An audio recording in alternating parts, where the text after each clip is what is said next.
Thank Recording in progress. Got it. Okay. This is one of my first things back since having a baby. And so anything I say tonight, you have to have like a heavy grain of salt, dose of second thoughts on this, because I have a brain full of cotton, I think. Anyway, fortunately, I know Windows really well, and hopefully I'm still mostly coherent on the subject. But that said, if you have questions while I'm presenting, or if you want to wait till the end, we've got time, we'll have time. I'm not a nervous presenter. You can interrupt, you can ask questions. And there's a good chance that you'll have questions, not because you are missing something, but because I didn't say something. That's true anyway, but it's extra true now. It's a little bit difficult to present on Windows in such a short period of time. We've got I'm going to try to do this in actually really about 45 minutes so that we can have some time, some good amount of time at the end for questions. But the topic of Windows, it doesn't require that much. So I have a long course on building science. It's about 10 hours total. And I cover Windows in about 2 hours, and I cover it pretty comprehensively. So I know that it's going to seem rushed now. Maybe not too rushed. I hope nobody stress out, but the topic really does benefit from a little bit more of an investment in time. So I'm going to go through the fundamentals here, and if you want more, you could sign up for my class. It's a long class to just get 2 hours of Windows, but hopefully you'll get other stuff out of it too. Yeah, so let's get started. I'm going to share my screen. Let's do that.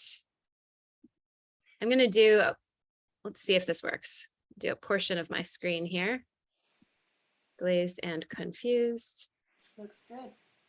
And can you see the screen? Not I have like your videos. You don't see your faces like weird or anything. Okay, good. You just see the presentation.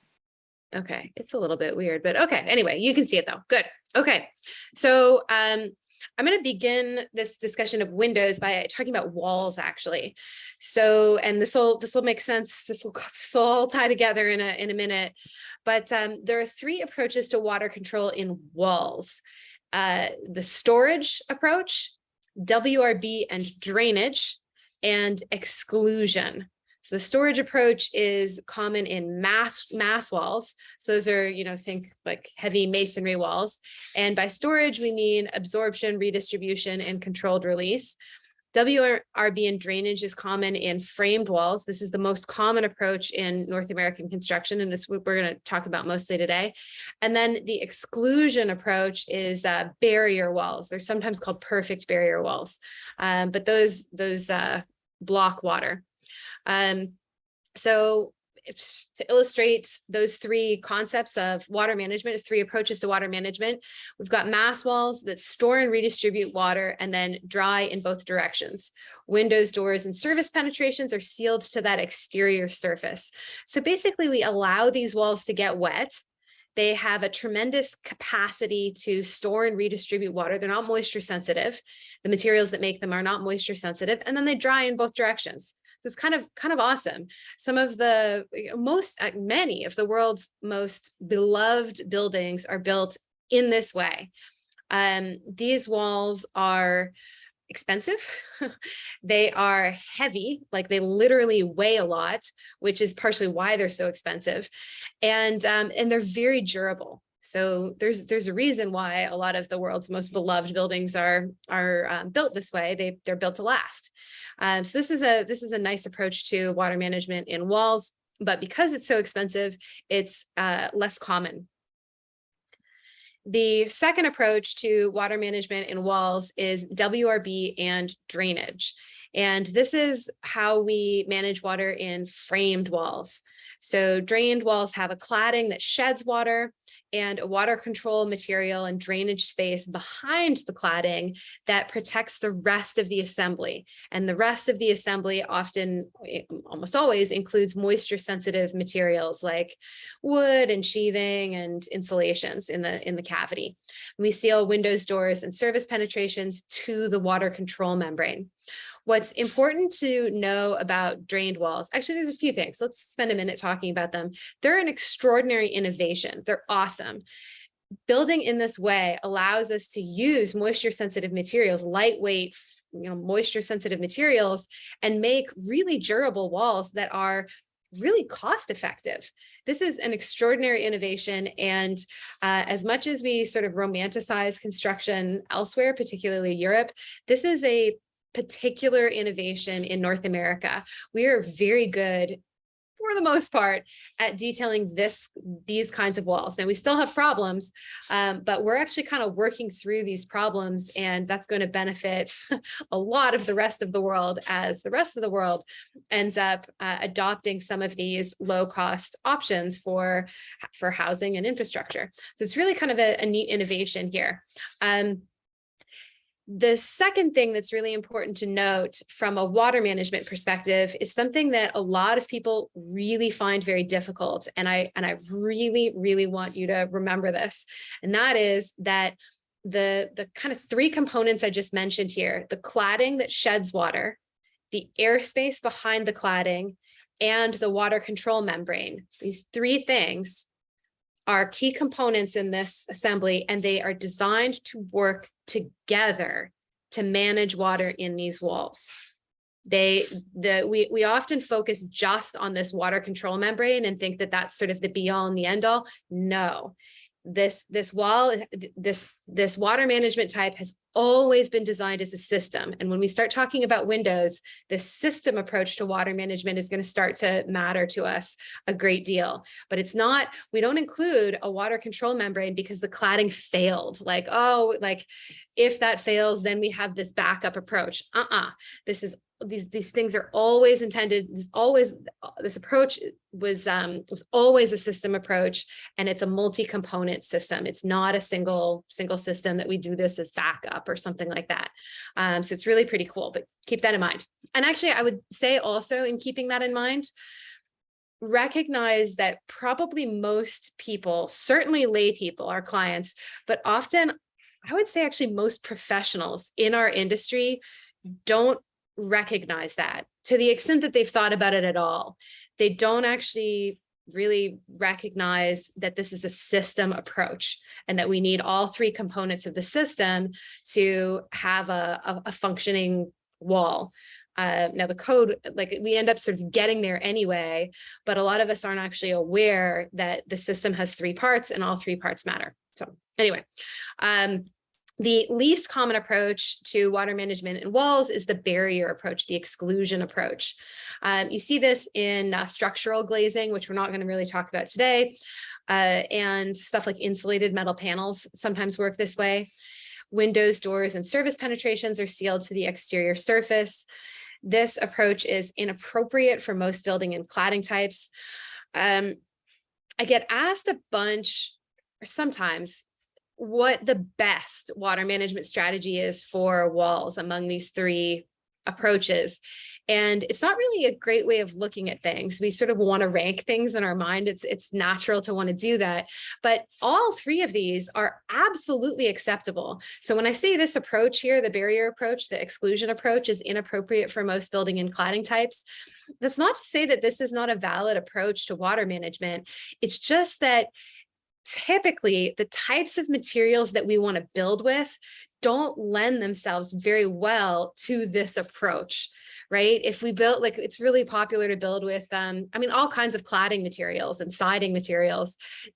Those materials don't lend themselves very well to perfectly blocking water for their whole service life. This approach is really sensitive to ultraviolet light. And because the outer layer is the be all and end all, that outer layer sees the most abuse from water, from birds pecking at it, from other impact, UV, wind, like it sees everything. And that makes this approach typically not as durable. Materials also expand and contract, and different materials do that differently. So this approach tends to not be very common in most types of construction.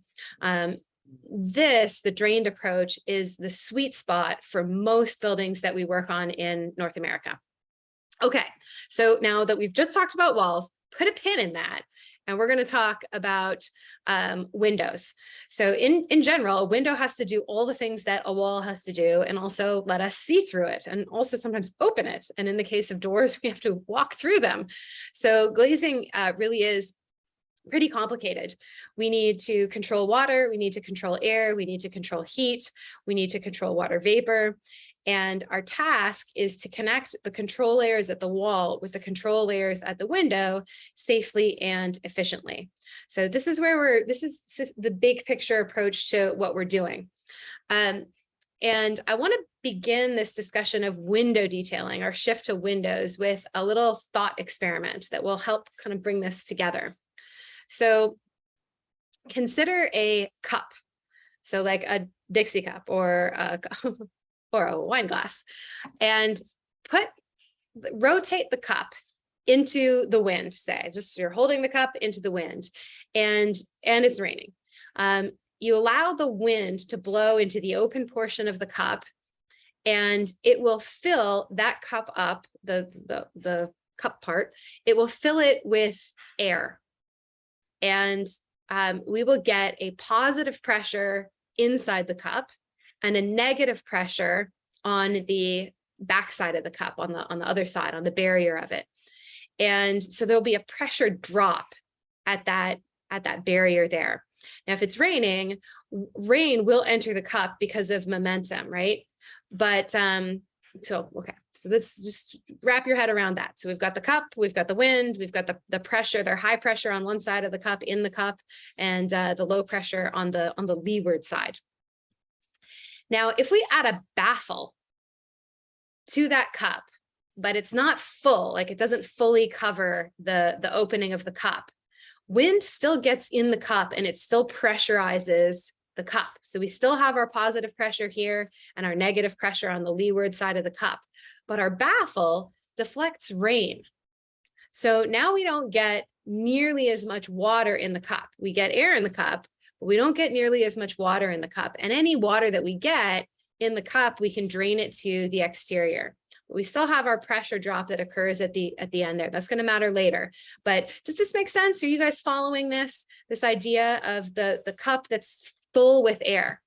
Now, what's kind of awesome about that is that once the air fills up the cup, it's already like full. It's full of air. So we don't get additional pressure, additional wind-driven rain that tries to drive additional water further into this cup. So our baffle that deflects is really pretty astounding. So we don't get a whole lot of water in the cup here from wind-driven rain, because the wind pressure, we're allowing it in, and it's our friend here. Once it's full, it's full. So let's take that approach and let's look at a window. And we're just going to look at the window in isolation. This isn't a real window profile. It's sort of cartoonish. It's a little bit exaggerated. But instead of a cup, instead of an open cup, we have a chamber here. And we call that a pressure chamber. And wind will come in and we'll get a positive pressure in our pressure chamber, and we'll have a negative pressure on the interior at the leeward side, just like we did with our cup. And what we end up creating is this really kind of neat system where our exterior seal here will see water, but it won't see pressure, because the pressure in the chamber is approximately the same as the pressure outside. Once it's full, it's full. So we've got a positive pressure here, a positive pressure here, and then we've got this barrier creating that doesn't allow the wind any further, and we've got a negative pressure inside. Isn't that kind of amazing? So our outer seal will see water but no pressure, and our inner seal will see pressure but no water. I don't know if I said that right. Pressure, exterior, water, no pressure, pressure, no water. Isn't that awesome? That is really cool. So this seal, which is the most vulnerable, right? It's exposed to UV, to impact, to water, to birds, to all kinds of stuff. It's the most vulnerable, but it doesn't see any pressure. And this seal back here, it's the most protected. We have the best shot at keeping this seal intact throughout its service life, and it sees pressure, but it doesn't see any water. We're protecting it. So it's kind of awesome. So let's take this a step further here. And let's look at the window to wall interface. And let's apply the same logic to the window to wall interface. So now we've got a pressure chamber at the window to wall interface. So this is whatever, some generic wall. And we've got an interior seal and an exterior seal. And if we put some sort of weep or vent in that exterior seal, which I'm going to show you some examples of what that actually looks like. But for now, just assume it's discontinuous. There's a gap in that seal, or we've got a little weep tube or something in that seal that allows air to go in. Now it allows water to go in too, right? But we can handle a little bit of water. And remember, we don't get very much after this pressure chamber is filled up, after we fill it up. So we'll get the pressure in our pressure chamber will be approximately, oh, let's see, I'd talk about this here.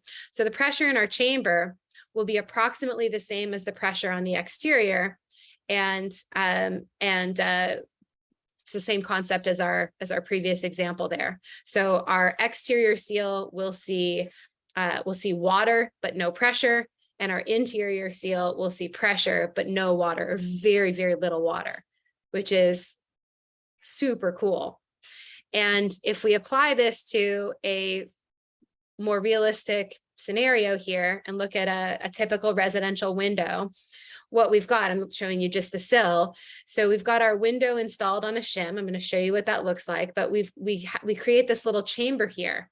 And we've got a cladding that deflects some of the wind, but it's otherwise open. We've got the flange that's not sealed there at the sill.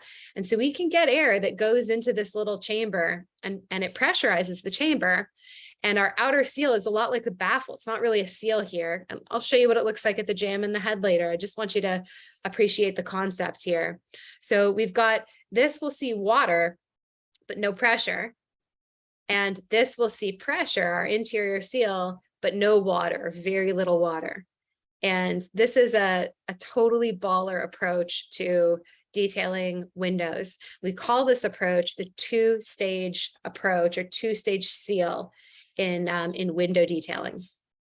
So yes, so the outer seal is similar to the baffle. It's going to shed water and protect the interior seal from impact and exposure. It is discontinuous to permit drainage. And the system will function as designed even when this seal is imperfect, and it continues to function as the seal deteriorates over time, right? Because even if it deteriorates a bit, or we make some mistakes, it's discontinuous a little bit, this two-stage approach, the beauty of it is that it still works. So the seal that's the most likely to deteriorate doesn't destroy the functioning of our system. The inner seal needs to be completely continuous. And so at initial installation, this is going to be the one that we want to pay the most attention to, which is not intuitive. This, the outer seal gets the most action when we're typically in construction, but the inner seal is where we need to focus most of our attention. And it serves as a redundant water seal. It receives less abuse from impact and exposure, and it's much more durable as a result. And this seal needs to be installed perfectly or near perfectly for the system to function as designed. We're gonna revisit this, so don't stress out. I just want you to appreciate the concept, and we'll look at examples in the real world. But let's go back to our discussion of walls. Remember our approach to detailing walls. We've got mass walls, perfect barrier walls, and drained walls.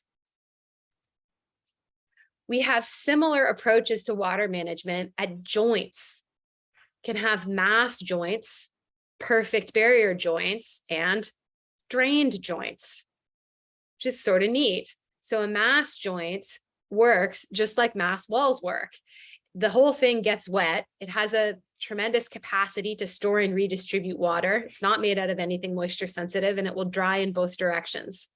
A perfect barrier joint needs to be perfect and pristine, and it perfectly blocks water.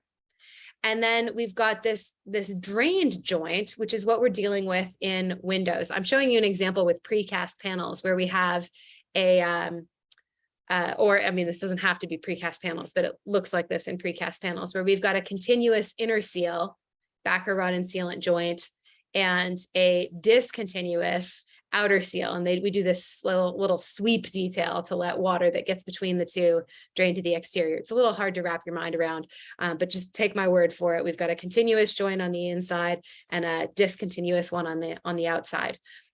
So we've got our same approach to water management in joints. Now, you don't always have to match these up with their corresponding wall type, although often that happens, right? We see mass joints in mass walls. We don't really see mass joints anywhere else. Although I suppose you could do mass joints that would be weird. You wouldn't do it in a drain. But anyway, perfect barrier joints, we often attempt to use those in drained walls. But those are less durable, or they have some weakness. There's some real weaknesses to that approach that you're positioned to understand really well, right? So this perfect joint needs to stay perfect for the service life of the building in order to protect the moisture sensitive stuff behind it. And maybe we can do that, but maybe we can't. Maybe maybe we don't want to be continuously maintaining this joint that receives so much exposure and abuse. The beauty of two-stage joints is that we can service this joint, this outer joint, without touching the interior one, and we can repair it before there's a crisis, right? It's a really, really beautiful approach to water management. Okay, so when we talk about actual windows, we're going to apply these principles to real life stuff. The stuff we want to know in order to help us with detailing is whether the window has a flange or not. And if so, is it the integral kind or the snap-in kind? How is the window structurally supported? What is the water management strategy in the adjacent wall? And what is the desired alignment of the window within the rough opening? Now, most of the time, actually, I'm going to take you through this, and unfortunately, the building science part of this will become really easy to you, I hope.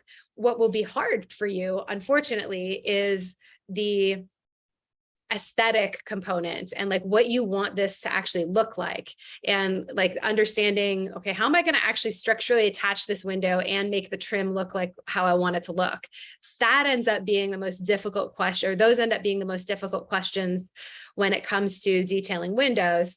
The two-stage seal approach is actually pretty straightforward. So that ends up being the biggest struggle, is how do I physically support this, and how do I make it look how I want it to look? But let's deal with the building science first, so that you can have the luxury of dealing with the aesthetic stuff later. So let's talk about flanges. So this is a window with an integral flange, and the flange is how we actually fasten the window to the structure. So this is just sort of generically, I'm not showing any of the detailing, but we've got the profile here of a flanged window. Like typically we see this a lot in commercial construction, some residential construction too.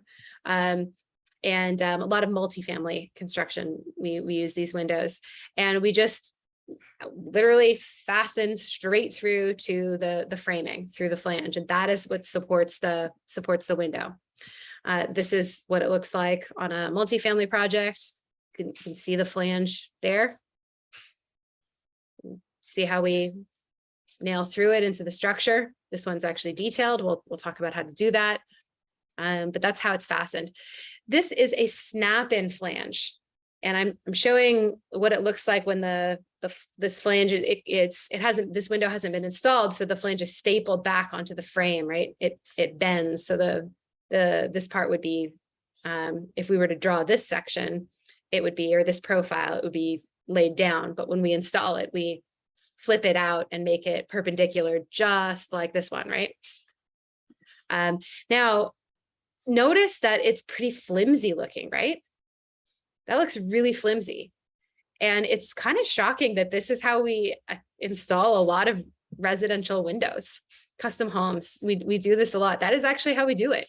So there's a gravity load in that the window will bear on the sill or on the shims that you put on the sill. But this really is how we handle the window structurally. That always was really surprising to me. So I'm pointing that out to you. I'm not a structural engineer. I'm not an expert in this kind of stuff, but anyway, that's just my perception.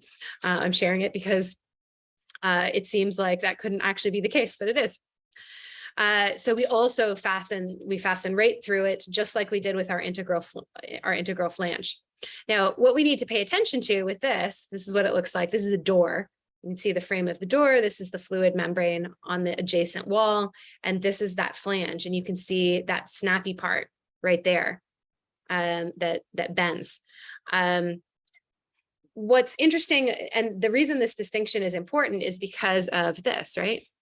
We've got two components here. So now we have a joint that we're going to need to pay attention to when we're going to talk about water management. So just put a pin in that. Windows can also be installed on clips. This is the most popular alternative to flanged windows in residential design. We see this a lot. A lot of the European windows are fastened this way. It is my least favorite approach, but a lot of the nicest windows have this kind of approach to fastening. Sometimes the clips look like this. They're sort of flat pieces, relatively flat or Z-shaped. You can see in the profile there. So, it's fastened into the window and then it's fastened into the framing. But they can also be L-shaped like that. This is also pretty common. Here's a very large Z-shaped clip at the head and jamb of a commercial window. And this is a Z-clip. It's in pretty bad condition. This house was crazy. It went on the market for $110 million after they replaced all of the windows. It was a crazy project. Anyway, this is another L-shaped window clip at an interior jamb. It's being sealed. This is work in progress. Another approach to fastening the windows to the structure is to just go straight through the frame. And this is a commercial window. This is a curtain wall system, but you can do this with residential windows too. Like this one here, this piece sometimes it's separate. It doesn't get installed at the same time. And sometimes you can ask, actually, this is a good example of that. This is a window, this little indentation here often receives a screw that goes straight through the structure. So a lot of times, if you're buying a high-end window from Europe, you can ask if they will permit you, or they can give you a window that you can fasten right through the frame into the structure, which is really nice because it doesn't interrupt our interior seal. We're going to see that in a little bit. But FYI, if they don't always say yes, but sometimes, you don't ask, you don't get. So this is a commercial approach. And they have little openings in the frames to allow the contractor to get in there and actually, use the screwdriver to fasten the window. By the way, this is a shim. So a lot of architects haven't seen this. I teach a lot of students, so a lot of times they don't actually know what shims look like, which is fine. You don't see it. How would you know? So what we end up wanting to do typically is installing a shim or several shims. A lot of times in residential construction, they're made out of wood. They look like little wood. Oh, I think it'll take me too long to find one. Maybe I have one like at hand. No, maybe I'll get it at the question and answer. That they look like little wood wedges, and you can break them. They're like not really strong wood. And what they do, the purpose of the shim is twofold. One, it elevates the window a little bit so that we can create our chamber, but most people don't actually know that. Typically, we're using shims because the framing is never going to be perfect. So we make it so that we can adjust the setting of the window to make sure that the windows are aligned with each other and that they're aligned, period, in the opening. So these are the horseshoe kind of shims made out of plastic. So the horseshoe part is facing the exterior, right? You think about why we would want to do that? Yes, you can. But if you don't, we'll revisit it after. Anyway, okay, so we've got, let's take another look at our detail that we looked at before. So we've got the shim here elevating a residential window, so like an aluminum clad wood window. We've got that flange here at the sill, and we don't want to seal it because we're going to let this drain. And we've got an interior seal. I'm going to take you through step by step how we arrived at this detail. But okay, so recap of stuff you need to know: whether or not the window has a flange. We didn't talk about all these things, but most of these are not that critical. So what is it that we want to actually do? We want to provide a two-stage seal to control water and air, where the inner seal is completely continuous and the exterior seal drains. And secondarily, we also want to make good thermal decisions. So how are we going to do that? And in the course I teach, I talk about a lot of different configurations, but for our purposes tonight, I want to talk about just 3 of them. The first one I want to talk about is a flanged window with a fluid membrane as the water control membrane at the wall. And the reason I start with this is because it's the most intuitive. So even though it's actually not that common an approach, it's the best approach to illustrate the two-stage seal concept that you can then, like, once you understand the concept, you can handle all of these variations. You can derive them yourselves. I'll take you through them because why come up with it yourselves when I can lead you that way? But this is going to be the best one for you to follow along to get the concept. The second approach that we're going to talk about tonight is a flanged window with a mechanically attached WRB, because this is such a common way of building. It's a super annoying way of detailing windows, and I dislike it, and you will see why, because it is probably the least intuitive approach to detailing windows, but it's really important that we talk about it because it's so common. And then I want to talk, because you are in California, about the California approach to detailing a lot of windows and why these two are so different. I think even if you only ever practice in one place, I think it's beneficial to learn what's sort of regionally specific and why, and how that might affect things. Because even if you only ever practice in one place, chances are you're going to be dealing with people who've practiced other places, and something that seems completely normal and intuitive to you might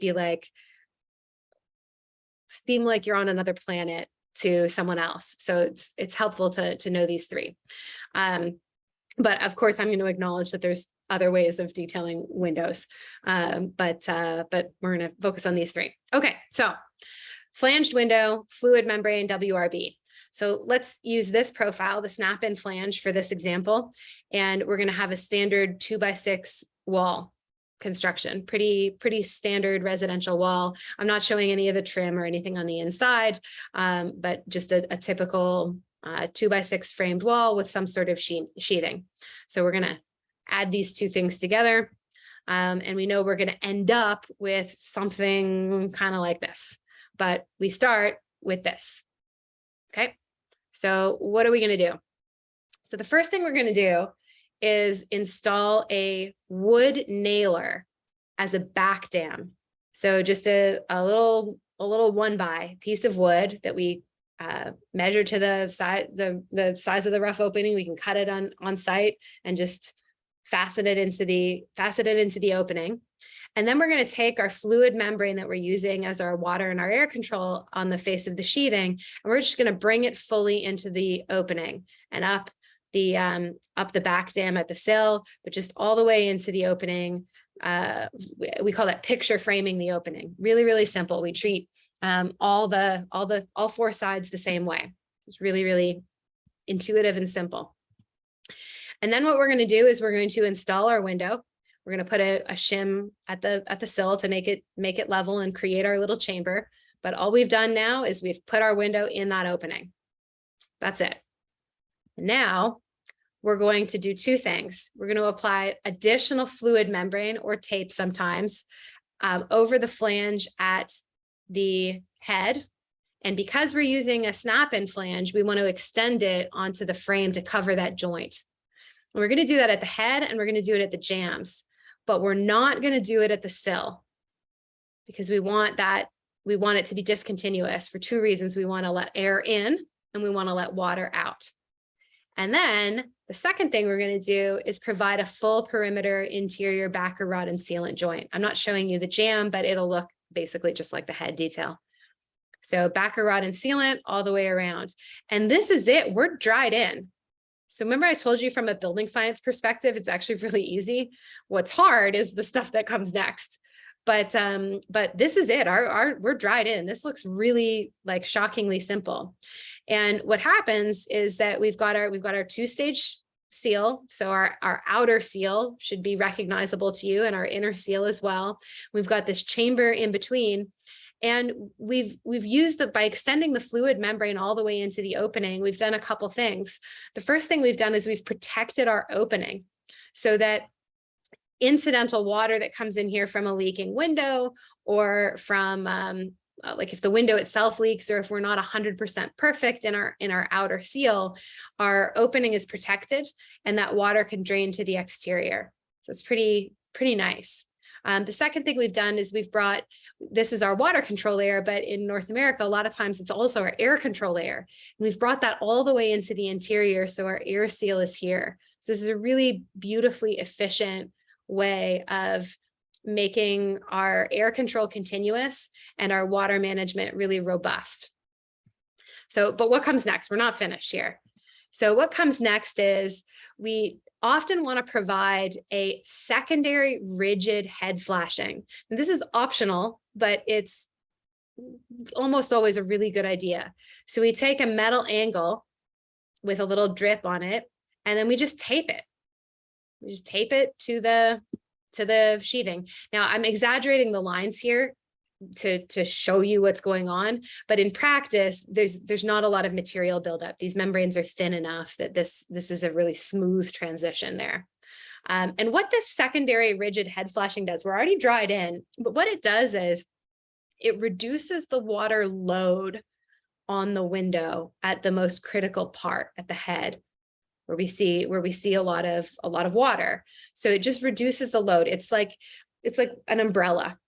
You don't need to zip up your raincoat all the way, or if your raincoat becomes unzipped, if you have an umbrella, the consequences of the unzipped raincoat are a lot less. And that's what our secondary rigid head flashing does. Then our cladding, it's generic, whatever the heck it is, we leave it the way it is. So pretty nice, right? This is a really intuitive way of detailing. It doesn't take a whole lot of skill on the part of the installers either. This is really, incidentally, this is one of the reasons I love fluid and self-adhered membranes for use as the water management and air control on the wall, because it lends itself so well to easy detailing in the window. This is really intuitive, and it's a lot more intuitive than what we're about to see. And when something is intuitive for installers to install and for designers to design, we get fewer errors. So this is one of the best reasons, motivators to using fluid membranes or self-adhered membranes, is not because of the added performance, although that's nice too. It's because of the risk reduction. Windows are some of the highest risk stuff you will do, and making it as intuitive and easy as possible is you're doing yourself a real favor by doing that. So let's keep going here though. So what do we not want to seal? We don't want to seal anything where we're like, pay attention to intuitively where you want to drain. So you don't want to seal under here, or for that matter, on the top of the secondary metal head flashing between it and the cladding. It's okay to seal here if you want to, although you don't have to either. This seal, if we include it, we call this a cladding closure seal. So sometimes it's included because we want to conceal whatever's going on behind it, and that's okay, but understand what its function is. So sometimes I get asked by architects, like, well, how many window seals do I need on my window? Like, just tell me the number that I need to install. It's really hard to think that way. Get yourself a two-stage seal for the functioning of the water management, and then add whatever seals you need to add on the inside and the outside to make things work aesthetically and to close stuff off. So you'll notice on the interior, we have something similar going on. We don't have any interior seals based on how I've done the trim here, but I'm not showing, actually, I'm not showing anything at the head. So if we've got drywall here and maybe we have a drywall return, there'll likely be another seal between the drywall and the window system, depending on what you want to do here. That seal should not be considered part of the Windows functional seal. It's a beauty bead. It's used as a termination for interior finishes, not for the functioning of the window. And think about who installs these seals too. So this interior seal, it's very important that this gets installed by the glazing contractor. Whoever installs the window will install this seal.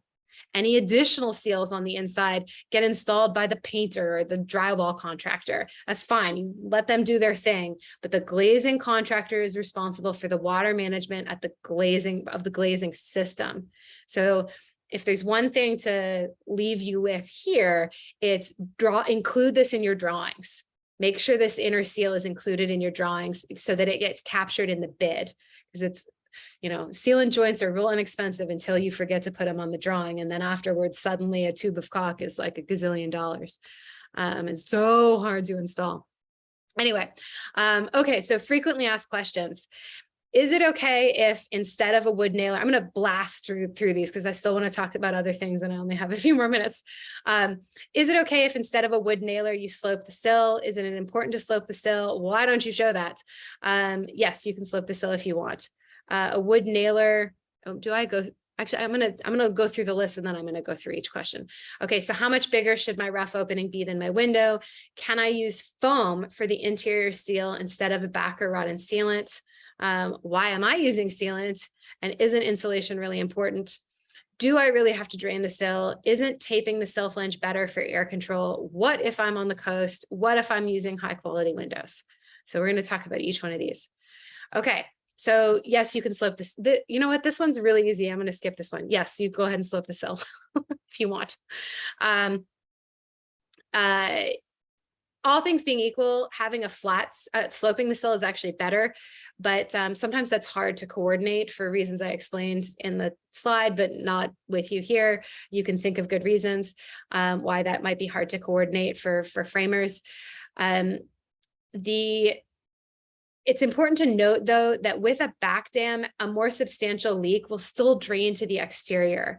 And if you've got a small leak, yes, you can get some accumulation of water below the window, but because you've protected the opening, it can safely do that and it'll just evaporate. So anything substantial will drain out, anything minor, it's just going to evaporate and everything's safe anyway. You've protected your opening with your fluid membrane. Anyway, okay, how much bigger should my opening be than my windows? You want to make it so that your interior perimeter seals are at a minimum 1/4 inch, preferably 3/8 of an inch. Spaces smaller than that are really harder to seal. Put this in your drawings and give yourselves 3/8 in the drawings and maybe you'll get 1/4. But the smaller the space, it's very hard to hit your framing tolerances and to install the seals properly. So if you're working with a new contractor, this can be sometimes really hard to get enough room. Don't stress too much about it, but give yourself a little bit of room. A lot of times you'll see standard details, particularly European details, where the glazing system is like right up against the opening. Like I don't know what they do in Europe or like how tight their tolerances can be. I guess maybe a lot of those systems are installed by the Swiss who are like good at watches. I don't know, but give us some room here. It's we need a little bit of forgiveness in typical framed construction. Can I use expanding foam instead of sealant for the interior seal? There's a long explanation here, but the short answer is yes. If you prefer to use foam, use foam. The one thing you want to do though is make sure that if you're using foam on the inside to get that seal, make sure it doesn't fill the space completely, because we still want to preserve the capacity of the whole system to drain. And we like that pressure moderated benefit of the two-stage approach. So foam works just fine. I prefer sealant because it's easier to inspect. If you install the foam, I can't really tell how continuous it is, but I usually leave it to the installers for their preference. This is a long explanation, just trust me. the amount of foam that you get doesn't really benefit you from a thermal perspective overall. This is a big graph that explains that. So, but we can talk about it later if you really care. But that amount of foam is like, it's so negligible in the overall influence in terms of comfort and energy. Also, it's next to a window, which is like the least efficient part of the enclosure. So like if you're worried about a 1/4 inch of foam, like worry about your window, not the foam. So you can use foam, yes, but it's not as beneficial as you might think from a thermal perspective, especially in California. Do I really have to drain the sill? Yes, you do. I mean, no, you don't. You don't have to do anything, but it is really important to provide drainage at the sill. Windows leak, even well-made windows leak, even windows made in Switzerland leak. And this is why we flash the openings in the first place. Windows have a lot of complicated internal joinery that's difficult to seal, even in factory conditions. And we expose those seals to all kinds of stresses during transport, installation, and in service. And these seals will fail over time. It's not a,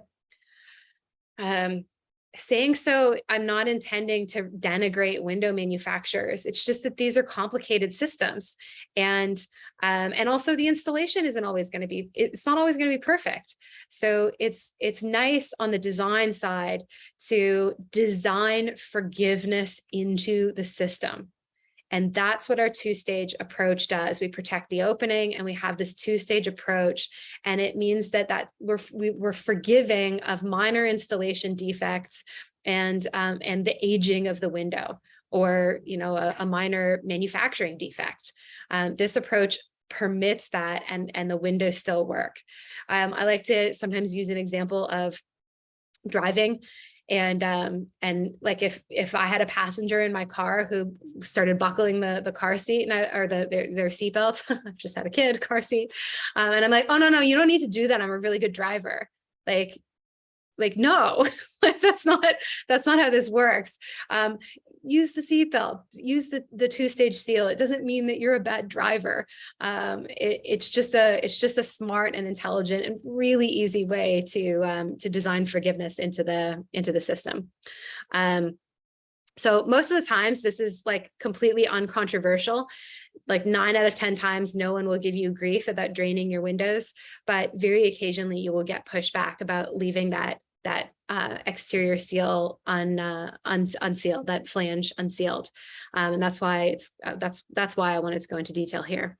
Okay, so let's really quickly go through a flanged window with a mechanically attached WRB, and I'm going to use a different kind of flanged window here with the integral flange. So this is the same piece. The detail is really similar, but you'll see. So the most important thing to know about mechanically attached membranes is that they are, in fact, mechanically attached. And that means that they're not fully bonded to the substrate underneath, and that water and air can and do get behind them. Now, this is not that big a deal from a water management perspective for the wall. Because remember, we talked about the wall and how we've got this system of water management. We've got the cladding that sheds water, the airspace that provides drainage and drying, and then we've got this water control membrane. These 3 things work together. And even if a little bit of water gets behind our wall, we still have enough drainage and enough drying in that airspace to where this ends up not really being a big deal. It doesn't exceed the wall's capacity to store and redistribute water. So mechanically attached membranes, there's nothing wrong with them. They're a really economical way of providing water management for framed construction. But because a little bit of water and air get behind them, it means that we're going to have to detail our windows a little differently. So this isn't a big deal from a water management perspective at the wall, but it does require a little bit of a different approach for us when it comes to detailing windows. And that is this. So at the head of our windows, we always want to seal the flange of the window, or even if it's unflanged, we want to seal the window to the sheathing and to the framing behind the WRB, not to the face of the WRB. And so what we do is we make this little diagonal cut at the edge of our openings, and then we tack that membrane up, install the window, and then we flip it back down. I'm going to show you what that looks like in section. So here's what that looks like. So we've got our dashed line is our mechanically attached membrane, and we flip it up at the head and tape it there temporarily while we go to do our installation. We've still got a wood nailer back down. You could slope the sill if you wanted. And then we put some self-adhered membrane at the bottom there, and we lap it over our mechanically attached membrane at the sill. So really similar approach at the sill, a little bit of a different approach at the head. The jams will look like the sill pretty much. Actually, there's two approaches to the jams. So we can jam option A is to run the membrane into the jam. Jam option B is to not do this. I'm not going to really spend a lot of time on this because I want to take you to the California method next. So don't worry about the jams too much. But this is what a jam option A looks like. This is jam option B. Anyway. Okay, the important part I want to talk to you about is what's going on at the head here. So we've got our self-adhered membrane at the sill and at the jams, but we've exposed the plywood sheathing here by tacking that mechanically attached membrane up. Here we've got our self-adhered membrane at the jam and the sill. And now what we do when we put the window in is we just tape it. We put self-adhered membrane over that flange and we tape it to the sheathing at the head and at the jams. And that's it. So we're dried in now. Like we're good. We're good to go. It gets kind of complicated because we're dealing with all kinds of sticky stuff in practice, but from a drawing perspective, it's fairly straightforward. Yeah, like in practice, like the layers installers end up struggling with the layering of all these materials here. So I do my sill flange for my sill membrane first, and then my jam membrane second, and anyway, but from a drawing perspective, it's really quite simple conceptually, right? We just lift this thing up. We want to seal the head directly to the sheathing, and we do that with self-adhered membrane. And we don't seal the flange at the sill to let incidental water to drain out. We still have our typical interior backer rod and sealant. That's the same for all the details we look at. This is what it looks like at the jams. You can come back to this if you want to. Don't spend it too long conceptually wrapping your mind around this. Think about the head and the sill. Manufacturers require us to backbed the windows and sealant. You want to do that. You actually don't really need to do this, but it's too long to explain why. But manufacturers say to do it, so do it. But you don't want to do it at the sill, right? Because we want to drain. Then we put the window in place. That's what it looks like. You can see the sealant smooshing out. And then we tape the head. We tape over the flange at the jams. We tape over the flange at the head. And then we lap that mechanically attached membrane down after we install a secondary metal head flashing. Maybe we omit that step, but whatever it is, lap down the mechanically attached membrane over everything. And you don't want to tape it. If you need to tape it to stop it from like flapping in the wind, like maybe you've got a big window, you can skip tape it. So you just tape a little here, a little here, like little pieces of tape. But you don't want it continuous. Why? Because we get water and air behind this membrane. We want it to drain out. Now, this is really difficult because the marketing messages of these membranes are at odds with the actual performance of these membranes, because these membranes are sold as air barriers, right? Well, they're not very good air barriers when we staple them to the wall. And we don't just staple them to the wall, but then whatever we do for our cladding, we staple that, or we fasten that through the membrane too. We got tons of holes in these things. So let it drain out. I don't know why they market it as air barriers. It's sort of like, I don't know anybody who, if you're really interested in air control, I don't know anybody who would use a mechanically attached membrane voluntarily. Anyway, it's an economical choice, but if you really want superior air control, pick a fluid membrane, pick something self-adhered. You can make this work, but anyway, I don't know why they harp on that. From the interior, this is what it looks like. So this is your interior backer rod and sealant joint. You can see it's continuous at the sill and the jam. Okay, we talked about these anyway. We're not going to talk about that. Now let's talk about the California method, and then we will conclude. Okay, so in California, we often have flanged windows and we've got our opening, but something is kind of interesting about California. So this is not California. And we have a single subcontractor who's responsible for the installation of the windows and the WRB. The same contractor does both of these things. So you can see in this project, I forget where this project is, maybe Denver. Anyway, I forget where it was, where I took the picture. But you can see these tradesmen who are installing this window also installed the Tyvek, the mechanically attached membrane. This is how they do it in almost all of the country. This is not how you do it in California. So in California, typically one subcontractor installs and waterproofs the windows before anything happens at the adjacent wall. And later, each cladding installer will install whatever water control material is used behind their cladding. Is that pretty common for you guys? This has been my experience in California and Arizona. Arizona does it this way too. But most of the time, you've got somebody detailing the windows before the water management for the rest of everything else gets installed. So your windows go in first and they're detailed first, and then later the wall gets waterproofed, however it's going to be waterproofed. And what this means is that our windows get detailed a little bit differently. So what we do, it's really similar, but we take self-adhered membrane and we wrap the opening at the jambs and at the sill. But at the sill, we still can do a wood nailer here. Not everybody does the wood nailer. I like it. Don't stress out if you can't get it into your projects, but it's a really, really nice, it's inexpensive and it really lowers risk. So we put self-adhered membrane on all four sides of the opening, but we get this little strip of building paper at like a little skirt at the sill. And we do this so that later we can lap this over the building. We can slide the building paper that we install later underneath so that we get the proper shingle lapping.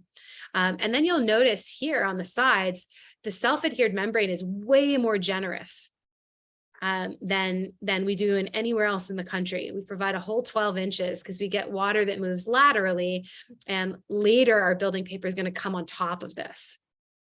So it's kind of that's a little bit different. So, and this is written into typically the installation instructions for the most common material I've seen in California, which is Fortiflash. So this is written into their installation instructions. Anyway, so this is what I just drew, what I showed you. This is what it looks like when it's going in. So this is not self-adhered. This piece down here, that's the building paper, and then this part is self-adhered. And then this part is also self-adhered. It's going to fold into the jamb there. And what comes next, we backbed that flange in sealant at the jambs and the head. We install the window. We don't seal at the sill, just like we did before. So this is still pretty similar.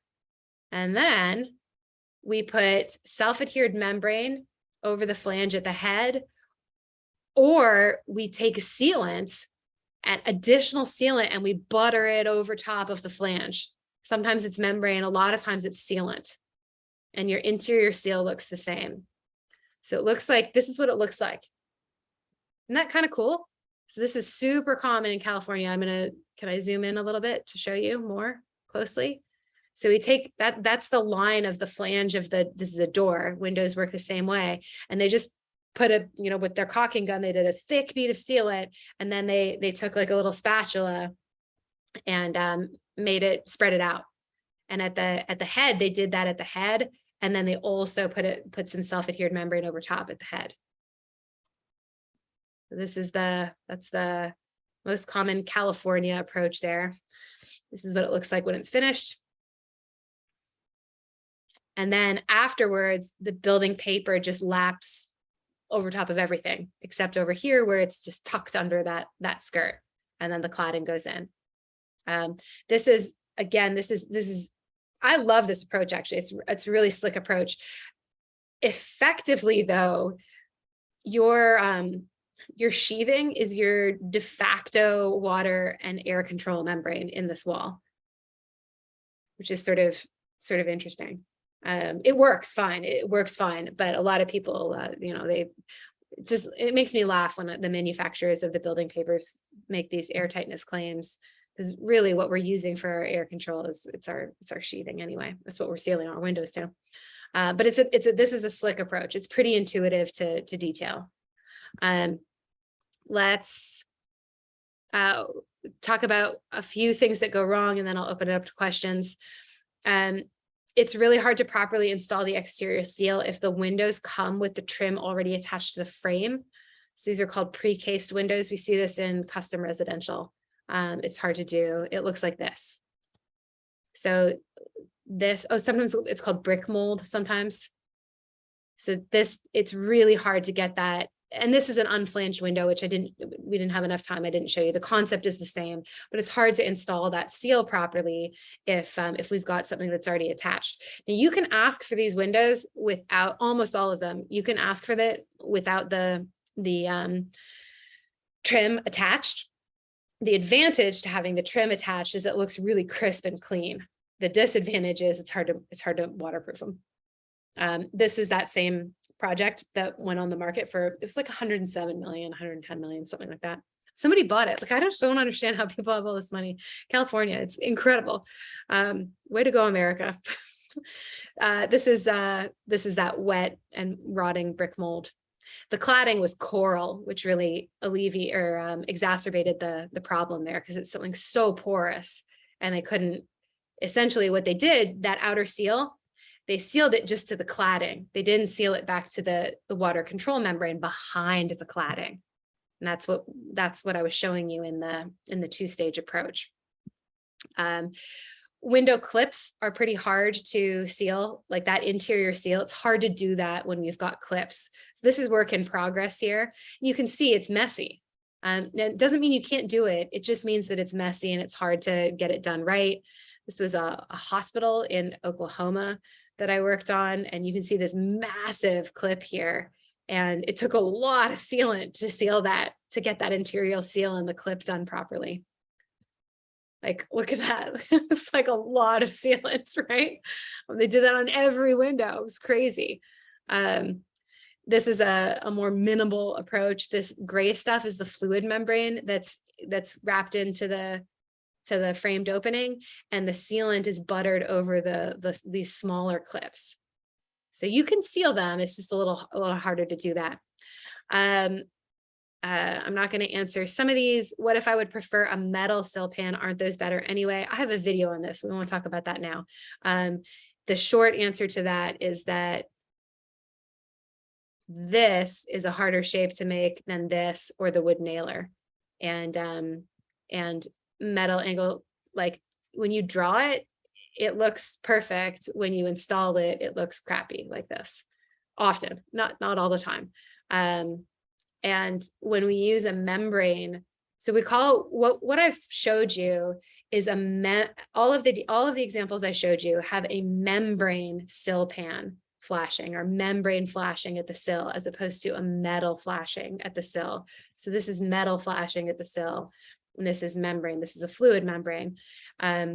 So you're still flashing the sill. It's not like you're doing anything wrong, but if you use a membrane, it makes it really easy for the flashing, the membrane at the sill to be continuous with whatever you're doing at the jambs, right? It gets to be seamless. Whereas this, you have to remember, oh, I got to lap what I'm doing at the sill over top of what I'm doing at the jambs, and people forget, and they say that they're awesome, but it requires coordination. And this was a really well-managed job site, and it still happened there. So it's tough to do that properly. So yes, you can use a metal sill pan, but it's just harder to get that done properly. Do I have to weep the outer sealant joint? We talked about this already. Yes, you should weep it, but this is not the hill I would die on, particularly in commercial construction. I really try to get it done in residential construction. I really try hard. In commercial windows, sometimes I win the fight, sometimes I lose it. And you have to, all this stuff is, design is an exercise in compromise, right? So you have to end up deciding. Okay, so we've got a little bit of time for questions. I thought I went longer than I thought I would, but not that long. So I hope you enjoyed this and can ask some questions. I teach a class as part of my longer class. I go into a lot more detail on Windows. So if you found this beneficial and you want to take the class, you can find it at buildingsciencefightclub.com. It covers all kinds of other stuff, not just Windows, but yeah, the window part is among the most fun, because we tend to struggle with it the most. And I hope you had some aha moments with this that you can take back to your practice, and as you're detailing stuff, it makes it a little bit easier, takes the edge off. It doesn't make it easy, because like I said, with Windows, what you're going to struggle with mostly is, how is the window structurally fastened to the wall, and how do I want it to look? And there is not an easy answer for that. It's window detailing is always going to be hard for those reasons. But the water management part, once you figure out structurally, how am I going to do this, and what do I want my trim to generally look like, the water management part becomes a lot easier when you've got this two-stage approach in your back pocket. And a basic understanding of the materials that you're working with, like the difference between the fluid and self-adhered membranes and the mechanically attached membranes. The trickiest part actually with that is that a lot of times we don't know, right? We can draw one approach at the beginning, like if you draw the fluid approach and detail your windows as though you were going to use a fluid membrane or a self-adhered membrane, and that gets value engineered out, which is super common. Then now you're retailing all your windows. It's not fun. But then you don't want to presume the mechanically attached kind, because I don't know, I'm an optimistic, hopeful person. So I would want to start with the more intuitive and superior approach. But it creates more work for us. So that's that.